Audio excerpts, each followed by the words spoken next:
All right, Joey. A little more aggressive today. Starts were better. Did you find anything overnight? A little bit. We actually we did an engine change last night. Not voluntarily, but yeah, we had to make some adjustments. But yeah, I mean, honestly, I felt better today. It was a little bit easier. Not that it was hard yesterday, but I just felt a little too notchy. And today just felt like it was a little bit more natural. But yeah, I mean, I felt good. So hard to be upset about it. When you say the engine change wasn't voluntary, was the previous motor bad, or you just had a different spec? No comment. Got you. Fair enough. So you were racing up front today. Yep. Good starts. What's your game plan when you get right in behind Tomac? Is it just attack, or?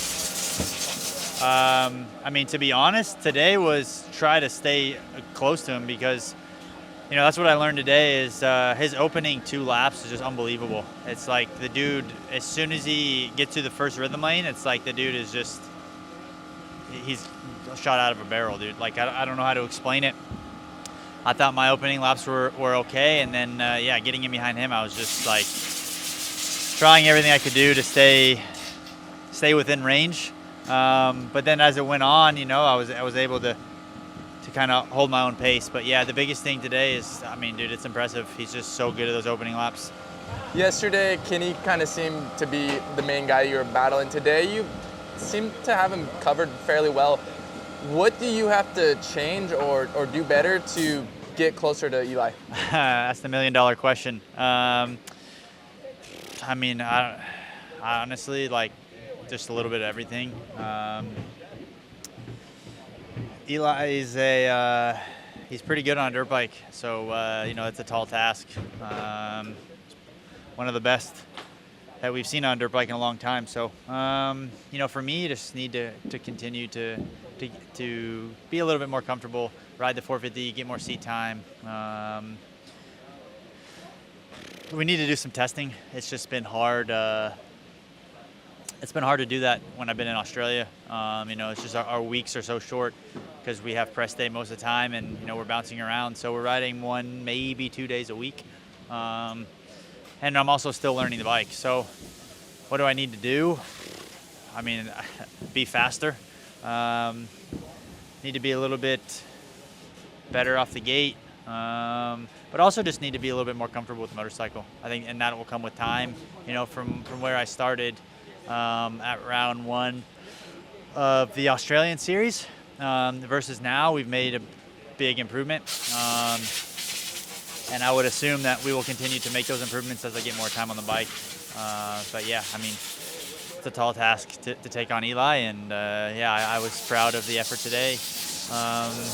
Yeah. So with the last round of the Australian series going on next week, is there any possibility that you'll be able to squeak in some testing, or is that kind of out of it for you? At this point, honestly, I don't really want to change anything. It's worked. It's worked so far. And I mean, honestly, the biggest thing is the tracks that we ride. It's not like the American tracks. Yeah, they're just very dry. Sometimes I get a little hesitant on testing on that stuff because I don't want to chase something that's not there. So I'd probably leave it alone. Yeah. Speaking of the tracks, a couple riders said there's quite a bit of inconsistency with the prep. Do you have anything to say about that?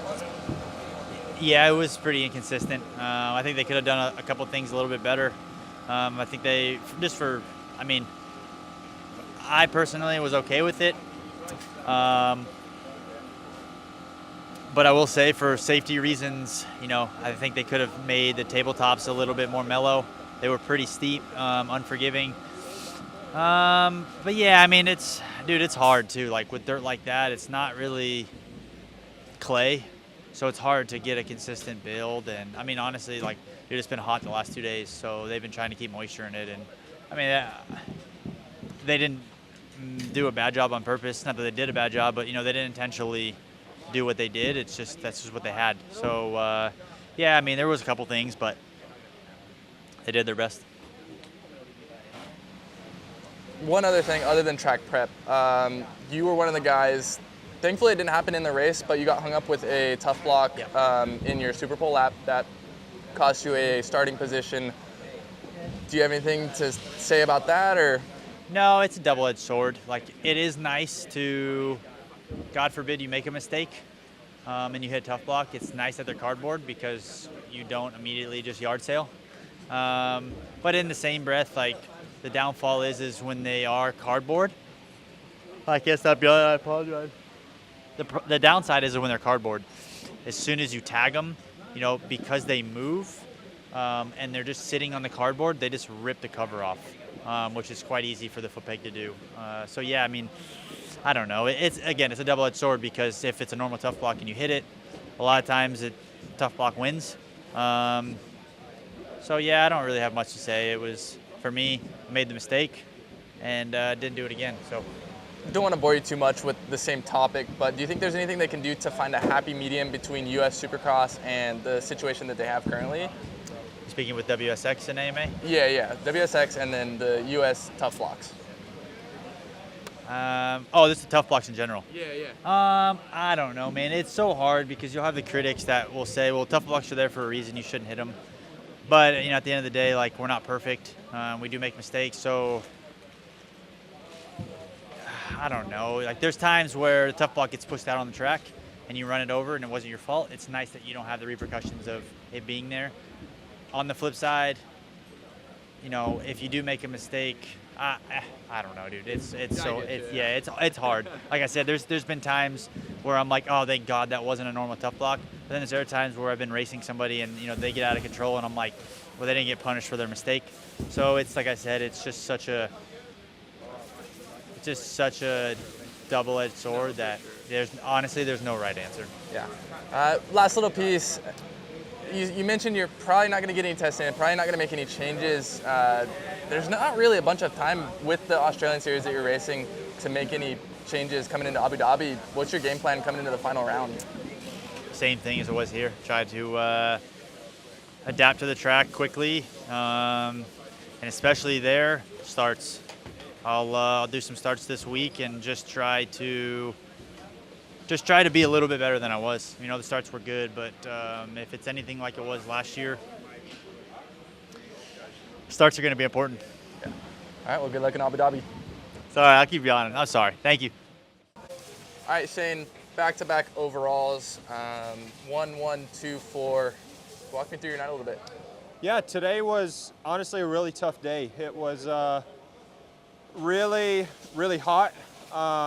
After yesterday, I mean, we had a really big day yesterday, and so pretty tired this morning. I slept as much as I could last night, but yeah, it was a late night and then an early morning, and just this time change, we're awake early. So yeah, definitely pretty tough earlier today with the temperatures being really high. I ended up going to the standard tire from the scoop for the Super Pole this evening. The track was definitely getting dry and baked in, and yeah, it was kind of just having to adapt. The track today was kind of completely different from yesterday, so really happy with my first two motos. Really executed the starts there and ran a good pace. And then the third one, the third GP and the super final, I got too anxious on the start.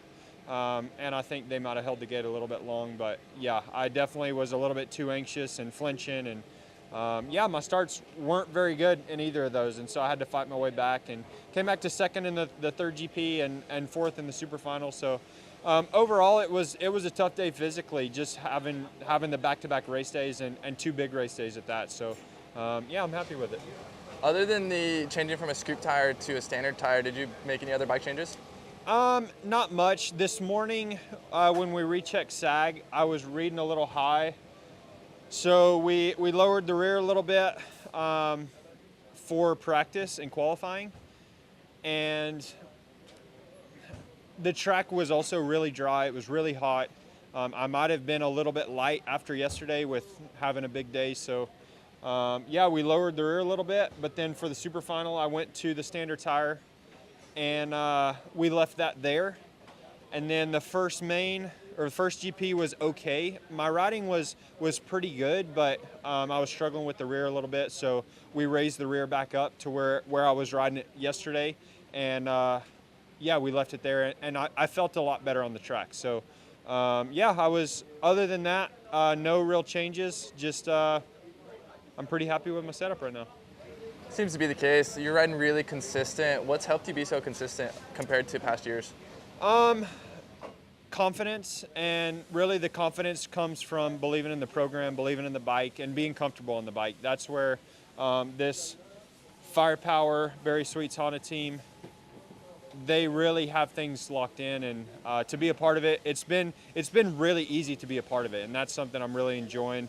The bike setup is really good. The guys doing the suspension, I mean, we haven't really made any changes the last 2 to 3 weeks because we took some big swings early on, or just fixed some little issues, and everything's been good. So we get to the race, we adapt the bike to kind of how the conditions are, and yeah, it's been easy. So yeah, I'm proud of these guys. as they walk by. Yeah. Coming into Abu, you got the points lead, pretty solid lead. A lot of the other riders aren't nearly as consistent as you. Gives you quite a bit of confidence. Do you have any other game plans coming into Abu Dhabi? No, I wanna keep being consistent. That's my goal. I wanna keep the pressure on. I wanna continue to execute. I mean, mentally, it's huge to get to be able to race so many times and to practice these things, because once we go racing in the States, it's like that's all beneficial. And so for me, it's like continue to take advantage of every single race that I'm doing, and that's really what I'm having fun, is leaning into it. Like, hey, we got to embrace this. We got to take what we have, and we got to work with it. And so trying to put myself in the best position I can every time. I'm having a blast with the pressure. Other than the Australian Supercross, do you have anything else going on before Abu Dhabi? No, not a lot really. Racing the WSX next weekend in Melbourne for the last round of the Australian Series, and then straight after that to Abu Dhabi, and then hopefully a little bit of rest, because we've been racing a lot. All right, well, good job tonight, and we'll see you in Abu Dhabi. Thank you. All right, Cody, one position better than yesterday, but second. Are you happy with your weekend? I am happy with it overall. Obviously, every racer wants more. And for me, I just want to be able to be in Super Pole to get those extra points, because I know I can lay down one good lap. And in the races, like, I think what it is these little mistakes that I'm having, it's coming with time. Like, Shane is like a veteran, and he's done his time. So, like, he's shining now. Where for me, I feel like I need to go through this process and, like, figure it out, which is why I'm doing this series. For when we come back to, you know, Supercross, I'll work out the kinks a little bit. So right now I feel like I'm kind of just like paying my dues in a way. And I mean, I improved every race. So I went 5-4-1, and in the super final, I mean, I was in third or fourth for quite a bit, and then got shuffled back a little bit, but no, I'm stoked. So you mentioned you were struggling a little bit with bike setup, and it's not necessarily something you can change while you're here overseas. How do you manage that? It's one of those things where you just gotta, you know, just sack up and accept that, you know, like, it's not exactly what you want, but you gotta make it work. So kind of just gotta finesse it a little bit, and not dwell on the negatives. Just keep focusing on the positives and just keep building. So it's not far off, but it's like just enough. And being across the world, and it being like, you know, like it's like 7 o'clock at home right now, and it's, I don't know, 8:11 p.m. here. Like during the day, we can't really contact our suspension technician, Ty. So, I mean, there's some negatives to it, but at the end of the day, you just gotta find a way. So one thing I do notice and maybe the announcers are a little bit extreme on it. When you are in the lead, you seem to have these big moments, but when you're in a fighting position, maybe third, fourth, fifth, pushing forward, you don't have as many big moments. When you're on the lead, are you struggling with anything in particular, or just trying to get that experience? No, I'm just trying to get that experience. And, you know, it sucks because I rode a flawless race besides that on.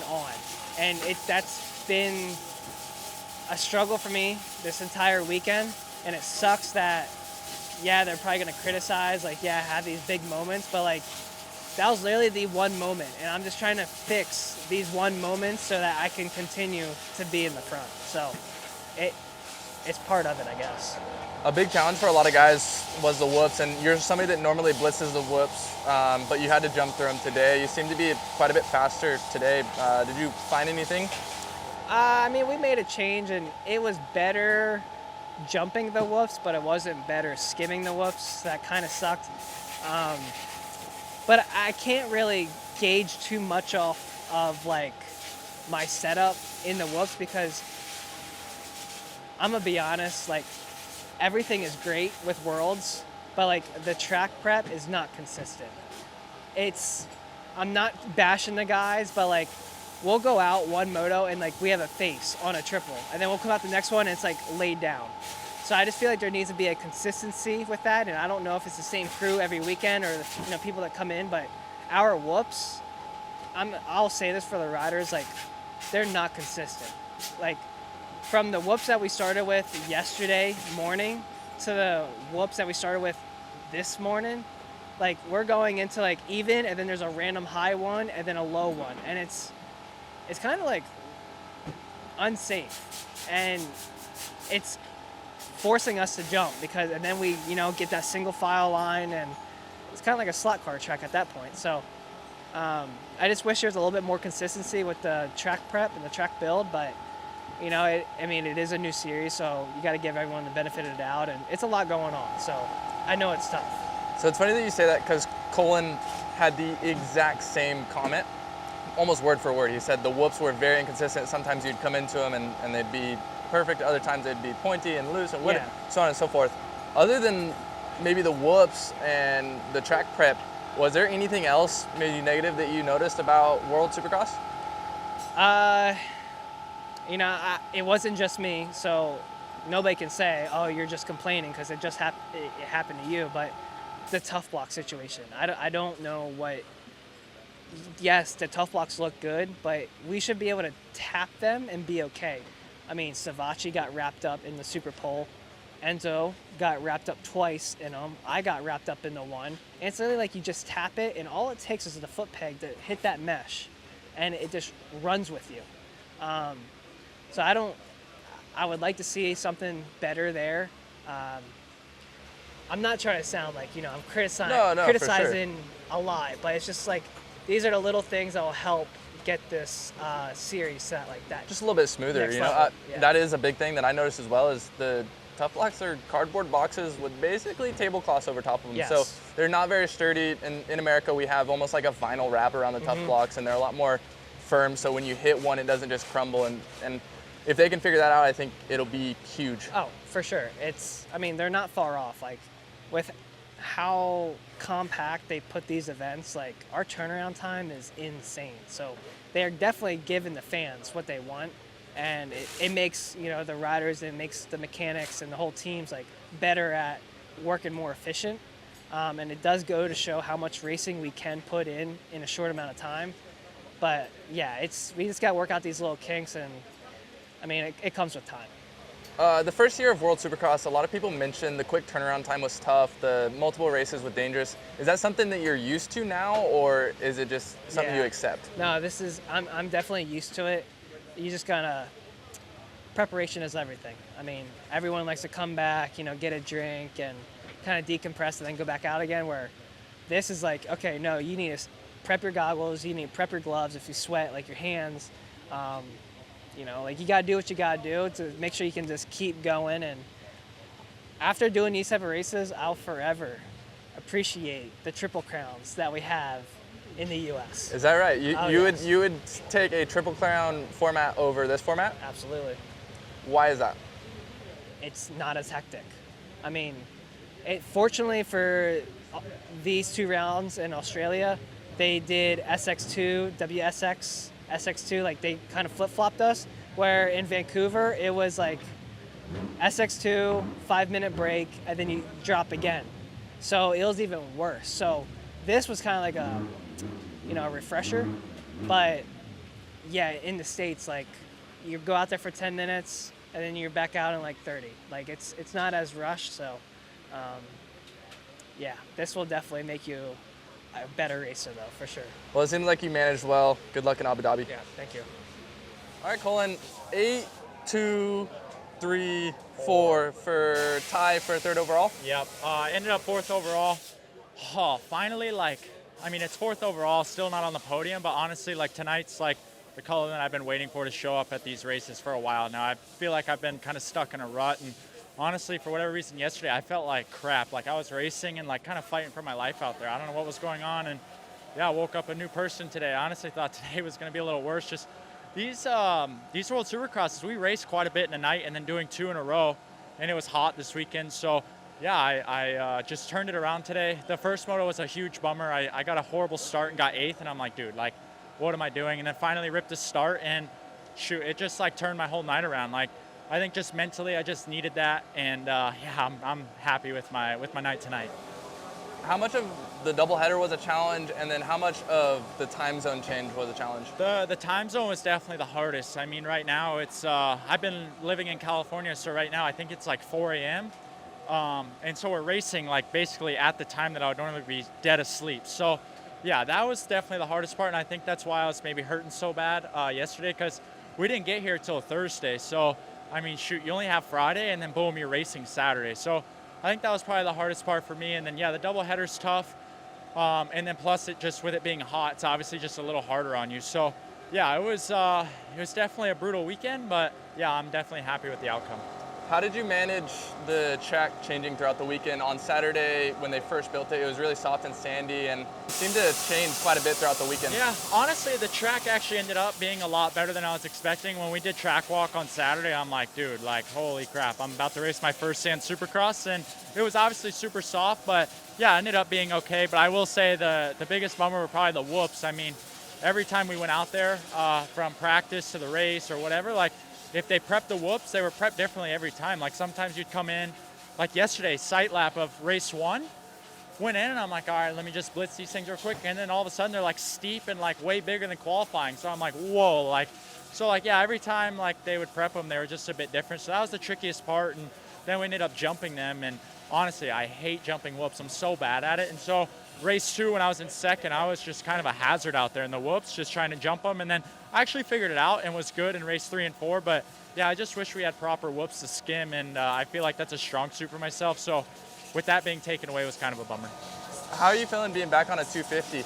Yeah, it was definitely a big change getting back on it. Obviously, I was racing the 450 all summer, and then got this opportunity to come race World on the 250 and couldn't pass it up. So yeah, just getting back on it was a bit of a change. You actually don't realize how much lighter they are until you go back and forth, and then obviously you don't have that little extra power. It took me 2 days to kind of get used to that. On the bottom of a jump on the 450, you just go up and go right over the jump, and it took me a few casing of some jumps to finally realize that I just need to hold it wide open on the 250. So coming to the end of the outdoors, you were struggling quite a bit with your health. Yeah. Seemed to be turned around so far. Do you want to talk about that a little bit? Yeah, it's I'll be honest, I've been in some dark places this summer. Probably the darkest places I've ever been this year, to be just completely honest. And it's what people don't see is you'll see on the results sheets during the summer. I mean, obviously I had the end of the summer, it was just so bad. And so, I go to the race, I'm trying my freaking butt off, and then I'm dying on the weekends. What people don't see, after the race, I'm literally throwing up. And then it was so bad at Ironman, the team pulled me into the conference room. They're like, hey, you're not racing Moto2. And I'm like, no, I got to race. And honestly, it probably wasn't even smart for me to race. I literally, after Moto2 Ironman, I had to go straight to A-Stars to get an IV because I went into a full body cramp. I just have a thyroid issue, and just trying to get it balanced out. It's been really tough. I've been on different medications and stuff, and been seeing a new doctor thanks to my trainer, Blake Savage. And that's definitely seemed to help. I'm on a lot of new vitamins. I've spent a lot of money in myself just trying to get better. And I'll be honest, when you show up to a race and you have a governor on your body, it's so defeating, knowing that I'm so much better than what I'm showing, and I couldn't do it. My body just shuts down. So yeah, I mean, I know I've gone on a long tangent on this one, but yeah, it's man, it's been messing with me really hard mentally. So to just kind of overcome that tonight, I kind of was getting like emotional. My family was texting me. They're up back in the States, obviously watching. And when I got the second, they're obviously stoked. And yeah, it's just kind of a breakthrough night for me, and it feels really good. Do you think I mean, it's not really a good question, but how beneficial is World Supercross coming into U.S. Supercross? It's huge for me this year, honestly, because I got hurt at round 1 of 250 East in Detroit. So I missed all of Supercross. So the second this opportunity came up, it was no hesitation. I'm like, oh yeah, like I'm all in. You don't get better if you're not racing. And I missed an entire year of Supercross. And honestly, I think that's honestly been my problem in Vancouver, and then even like yesterday. I know it sounds crazy, but like I'm like rusty out there. And then today I just showed up a different person, and like just finishing the night now, like I just feel like I have like 100 pounds like off my shoulders. I mean, don't get me wrong, it's still 4th. It's still not that great. Like I should be on the podium, or I want to be on the podium. But dude, just like having a good night of racing and like just being able to fight the whole time, and like my body's cooperating with me, like, dude, it just feels so good. So yeah, I'm stoked to be racing these races. Do you have your 2025 figured out, or is that still kind of up in the air? Yeah, that's another thing. You know, like I just I don't have a deal yet for next year to race in Supercross. So I went into Vancouver and I'm like, dude, I'm gonna take it really serious, and like, you know, I'm racing for a ride. And I quickly found out that just doesn't work for me. Like I just need to go into the races, and I kept telling everyone, like the people close to me coming into this race, I'm like, yeah, I don't even care. Like I'm just going to have fun. But it's not, trust me, I care. Like I'm really hard on myself, but it's just like a mentality thing. Like the more fun I'm having, the more I'm like messing around and cutting up, the better I do. And I just tend to forget that, you know, like being the first race in Vancouver, I'm like, I just want to do so good that I almost want it too much, and then I go backwards. So yeah, just try to enjoy it this weekend. I actually had my mechanic that's been my mechanic since 2017. He was able to come to this race, and he's coming to Abu Dhabi. So just nice having someone that's super familiar with me, and yeah, we just had a lot of fun. All right, well, we'll see you next year. Thank you.